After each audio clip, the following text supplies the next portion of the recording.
Alisher Usmonov yana sudda yutqazdi. Shukurullo Isroilov Zo'r TVdan haydaldi. Mirziyoyev va Lukashenkoga ularning ismlari tushirilgan Xakkey kiyimi topshirildi. O'zbekiston daryo suvi uchun Qirg'izistonga $240,000 to'lagani ma'lum qilindi. Farg'onada qizi bilan ishqiy munosabatda bo'lgan erkakdan $500 talab qilgan ota qamaldi. Sabzi to'g'raydigan uzoq kutilgan mahsulotimiz endi sotuvda. Ayollarimiz, uy bekalarimiz uchun ajoyib tanlov. Barcha sabzavot mahsulotlarini istalgan razmerda chiqarib beradi. To'y bazmlarda juda kerakli. Sabzi to'g'raydigan mahsulot narxi 177 ming so'm. To'lovni mahsulotni qo'lingizga olganda qilasiz. O'zbekiston bo'ylab yetkazib berish xizmati mavjud. Shukurullo Isroilov Zo'r TVdan haydaldi. Qiziqchi Shukurullo Isroilov jonli efirda uyatsiz harakatlarni bajargani uchun Zo'r TVdan bo'shatilgani aytilmoqda. Ijtimoiy tarmoqlarda joriy yilning 26-yanvar kuni ertalabdan salom ko'rsatuvi boshlovchisi Shukurullo Isroilov efir boshlanganini payqamasdan uyatsiz harakatlarni bajargani aks etgan video tarqaldi. Ushbu video tarmoqlarda keng muhokamaga sabab bo'lganidan keyin so'z ustasi barcha muxlislardan kechirim so'rab, ushbu nojo'ya harakatlarni operatorga qarata qilganini aytdi. Noto'g'ri tushunmanglar, men pauza vaqtida operator bilan gap talashib qolganimdan keyin ushbu qiliqni qilgandim, deya izoh bergandi Isroilov. Norasmiy manbalarga ko'ra, qiziqchi aynan ushbu harakatlari uchun ishdan bo'shatilgan.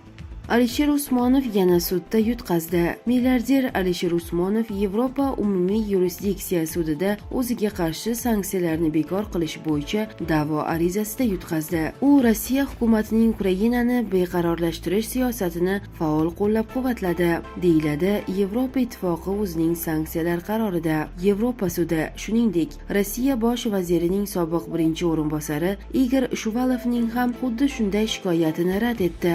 Yevropa ittifoqi va uning Ukrainaning hududiy yaxlitligi, suvereniteti va mustaqilligiga putur yetkazuvchi harakatlar va siyosatlarni qo'llab-quvvatlovchi sifatida tavsifladi. Mirziyoyev va Lukashenkoga ularning ismlari tushirilgan Xakkey kiyimi topshirildi. Avvalroq O'zbekiston prezidenti Shavkat Mirziyoyev va Belarus yetakchisi Aleksandr Lukashenko Toshkentdagi Humo Arena sport majmuasiga tashrif buyurgani haqida xabar bergan edik. Prezident matbuot xizmatining xabar berishicha, Mirziyoyev va Lukashenko Toshkentning Humo va Ostonaning nomad xokkey jamoalari o'rtasidagi uchrashuvni tomosha qilgan. O'yin yakunida oliy martabali mehmonlarga ularning ismlari tushirilgan Xakkey kiyimi topshirilgan. Ma'lum qilinishicha, Muz saroyidagi ushbu uchrashuv chuqur ramziy ma'noga ega. Aleksandr Lukashenko xokkey ishqibozi. U Belarusda ushbu sport turini rivojlantirishga alohida e'tibor qaratib, o'zi ham bir necha bor muz maydoniga tushgan. O'zbekistonda ham sportning qishki turlari, shu jumladan xokkeyni rivojlantirish bo'yicha katta ishlar qilinmoqda. 2019-yilda davlat rahbari tashabbusi bilan Humo Arena ko'p funksiyali muz saroyi barpo qilingan edi. Toshkentning Humo jamoasi xalqaro va mintaqaviy musobaqalarda muvaffaqiyatli ishtirok etmoqda. Xususan, Belarusning Grodno shahri Neman klubi bilan bellashib kelmoqda, deyiladi bu haqdagi xabarda. Tashrifning asosiy tadbirlari 8-fevral kuniga rejalashtirilgan. Farg'onada qizi bilan ishqiy munosabatda bo'lgan erkakdan $500 talab qilgan ota qamaldi. Farg'ona viloyati Qo'qon shahrida tovlamachilik bilan shug'ullanib kelayotgan oila qo'lga tushdi. Bu haqda Millar dasturida xabar berildi. Ma'lum bo'lishicha, 2004-yilda tug'ilgan qiz Namangan viloyatidan Qo'qon shahriga ishlagani borgan erkak bilan ishqiy munosabat o'rnatib, u bilan ijaraga uy olib birga yashay boshlagan. Qizi noma'lum erkak bilan yashirincha yashab yurganidan xabar topgan ota farzandi bilan aynan shu erkakdan pul undirish rejasini tuzadi va oshiq yigitga qo'ng'iroq qilib, uni sharmanda qiluvchi ma'lumotlarni sir saqlash evaziga $500 miqdorida pul talab qilgan. Jabrlanuvchi esa Qo'qon shahar ichki ishlar boshqarmasiga murojaat etadi. Shundan so'ng uddaburon ota va qiz qamoqqa tushgan erkakdan bo'nak sifatida 3,600,000 so'm miqdoridagi pulni olgan paytida ashyoviy dalillar bilan qo'lga olingan. Holat bo'yicha jinoiy ish ochilgan. Tergov harakatlaridan so'ng qizning otasi 3 yillik qamoq jazosiga hukm qilindi. Uning qiziga esa ozodlikni cheklash jazosi tayinlandi. Aktyor Abror Tursunov vafot etdi. Kulol va Xurmacha filmidagi Xurmacha roli orqali shuhrat qozongan kinoaktyor Abror Tursunov vafot etdi. Bu haqda O'zbekiston Respublikasi Madaniyat vazirligi ma'lum qildi. Madaniyat vazirligi marhumning oila a'zolariga chuqur hamdardlik bildiradi, deyiladi bu haqdagi xabarda. Ma'lumot o'rnida kinoaktyor faoliyati davomida Chinor ostidagi duel, Suyunchi, Abdullajon, Kim Jinni, Ayollar saltanati kabi ko'plab filmlarda rol ijro etgan. U kinematografiya olamiga o'tgan asrning 70-yillarida kirib kelgan. Aktyor ilk bor Chinor ostidagi duel filmidagi Parpa roli bilan ko'pchilikning e'tiboriga tushgan. Ushbu muvaffaqiyatdan so'ng aktyor ijro etgan rollar soni orta boshladi. Abror Tursunov asosan kichik epizodik rollarni ijro etgan bo'lsa-da, ular o'zining hayotiyligi bilan tomoshabinlar olqishiga sazovor bo'lgan. U bosh rollardan birini maromiga yetkazib o'ynagan Xurmacha ertak filmi esa 90-yillarda ekran yuzini ko'rgan. O'zbekiston daryo suvi uchun Qirg'izistonga $240,000 to'lagani ma'lum qilindi. O'zbekiston va Qozog'iston daryo suvidan foydalanayotgani uchun Qirg'izistonga pul to'lamoqda. Bu haqda Qirg'iziston suv resurslari xizmati direktori Almazbek Sokiyevga tayanib Kaktus nashri xabar berdi. Sokiyevning aytishicha, O'zbekistondan o'tkazilayotgan mablag'lar yildan-yilga ko'paymoqda. Qozog'iston har yili mablag' ajratadi, lekin buni bizga o'tkazmaydi. Biror bir ish bajaradi. Masalan, mamlakatlararo foydalaniladigan suv obyektlarini ta'mirlaydi.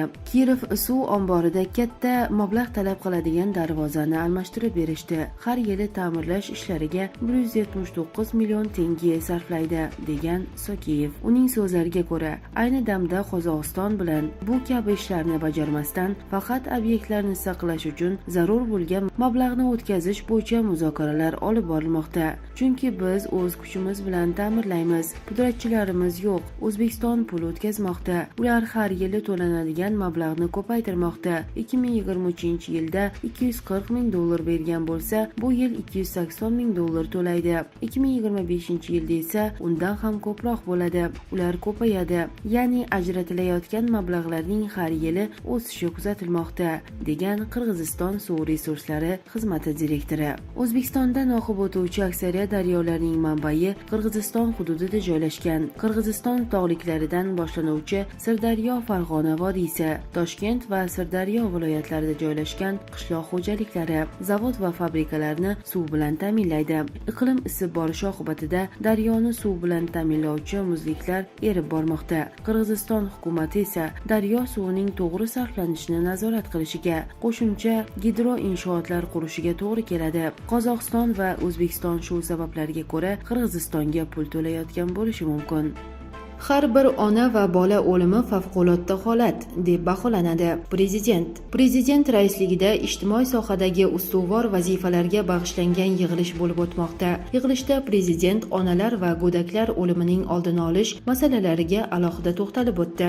Har bir ona va bola o'limi favqulodda holat deb baholanadi va so'rov shunga yarasha bo'ladi, deya ogohlantirdi Prezident Sog'liqni saqlash vazirligi viloyat hokimlari, viloyat va tuman tibbiyot idoralari rahbarlarini, xorijdan mutaxassislarni olib kelib, eng avvalo ona va go'dak o'limi yuqori 20 ta tuman va shahardagi tibbiyot xodimlarini o'qitish topshirildi.